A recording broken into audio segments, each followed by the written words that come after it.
Good morning. So this week, we are actually in our third week of a sermon series that's titled Strange Stories of the Bible. So each week, we've kind of been learning more about the stories in the Bible that you might know, but you might have just always had questions about, or maybe never just fully understood. Happens to the best of us. This morning's story is often traditionally called the fiery furnace, but for this sermon series, we've dubbed it Firewalkers. And so this story, the fiery furnace, or firewalkers for this morning, follows our three heroes, Shadrach, Meshach, and Abednego, as they refuse to worship the golden bust of King Nebuchadnezzar, who's so enraged that he decides to throw the boys into a fiery furnace. And not only that, but he's so mad that he requests that the furnace be heated 7 times the normal amount, which honestly cannot be up to code. That can't be regulation. But to his surprise, when he looks inside the doors of the fiery furnace, he doesn't see that there's only 3 boys inside. He notices a 4th person inside the furnace. And when he calls the boys out of the furnace, he notices that they're not singed at all. Their clothes, hair, skin, unblemished. And then, and only then, can he and his court come to know the power that is the God of Israel. Now that we've established that, I would like to do something slightly controversial this morning. And I'd actually like to push back a little bit against both of those names that I've just given you. I've just told you what they are. And now I'd like to say that I'd like to push back just a little bit. I personally love this story so much. It's one of my favorites. But I think that so often when we tell this story and we call it the fiery furnace or we call it firewalkers, we start with the end. We start with the fire. We start somewhere that gets us a little, just a little bit lost. And I think that when we're so quick to label the story as being about fire, we just lose a little bit of the thing that makes it so special.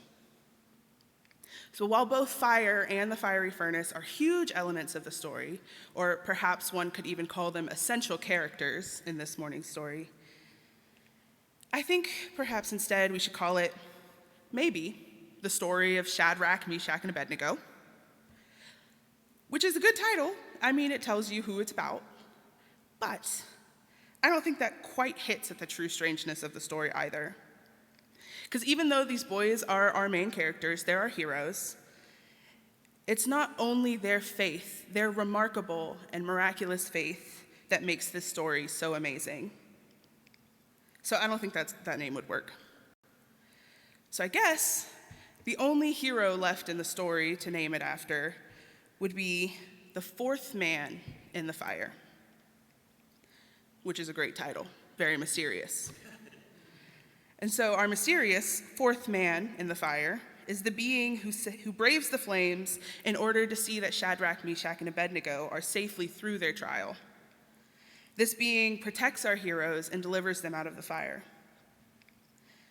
But with a mystery, right? There's a fair amount of debate over the quote-unquote 4th man. Many people actually believe that this 4th man was, in fact, Jesus, who came into being early in order to attend to the prayers and offer deliverance to these 3 faithful men. Others believe that this is an angel, shielding our heroes for the morning from the flames and walking alongside them until they're safely free of the fiery furnace. Now, I am actually not here to give you a definitive answer. Because honestly, in truth, I don't know. And nobody that I have ever talked to has ever been able to give me a definitive answer either. So I can't do that. I can't give you certainty or tell you what the truth is. But I can tell you that I believe that the quote-unquote 4th man was, in fact, an angel sent by the Lord. I choose to believe that this unknown and very mysterious character in today's biblical story is an angel, because I know the power and the might that angels have. You see, I've met many angels in my lifetime. But the angels that I've met are so much more human than the one that appears in today's story.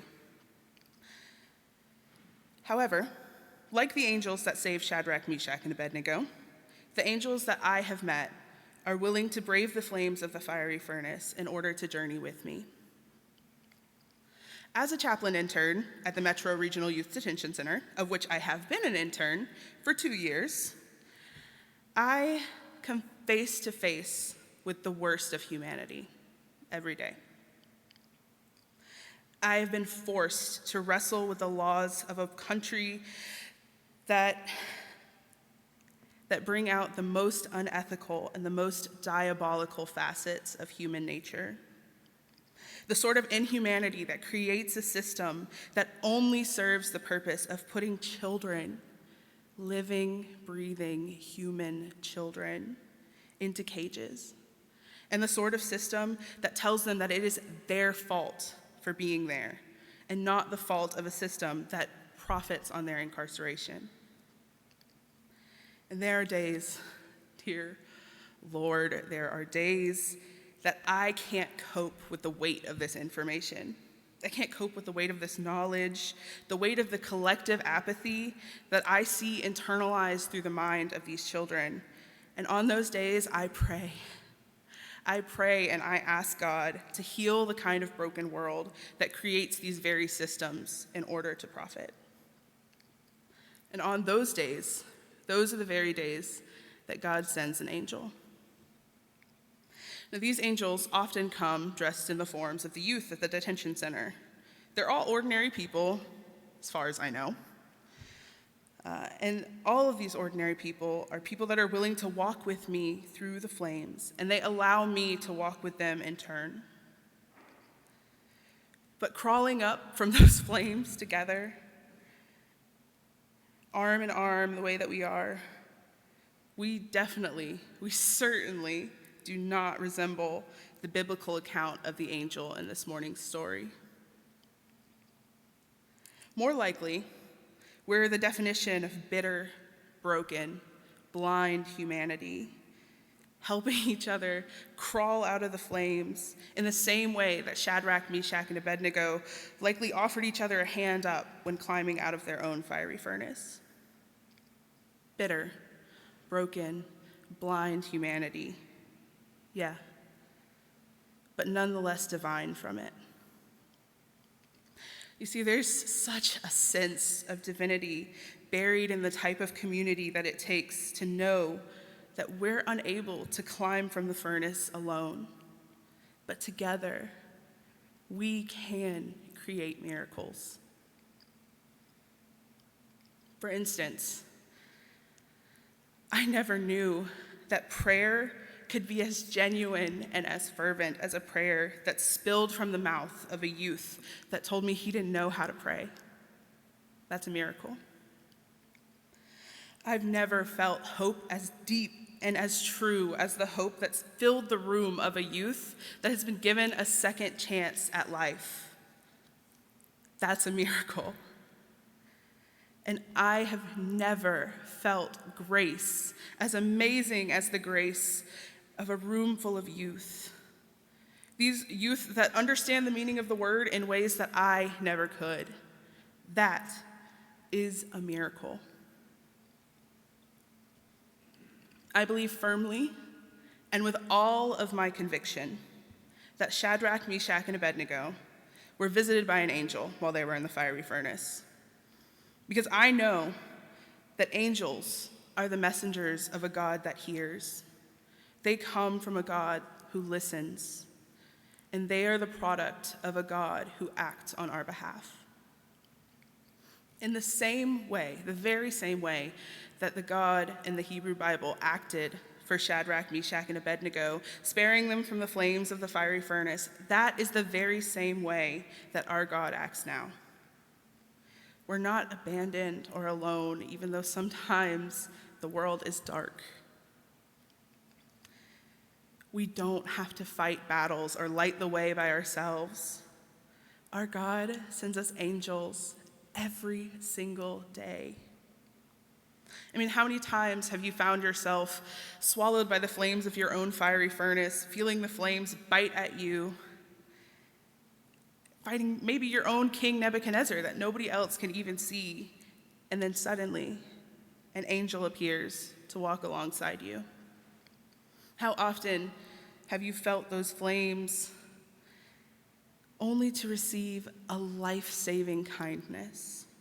Something that cools the flames and allows you time and space to climb out. There are so many evils in this world. There are things that exist right under our noses. There are things that exist in our own backyards. There are things that we fight ourselves.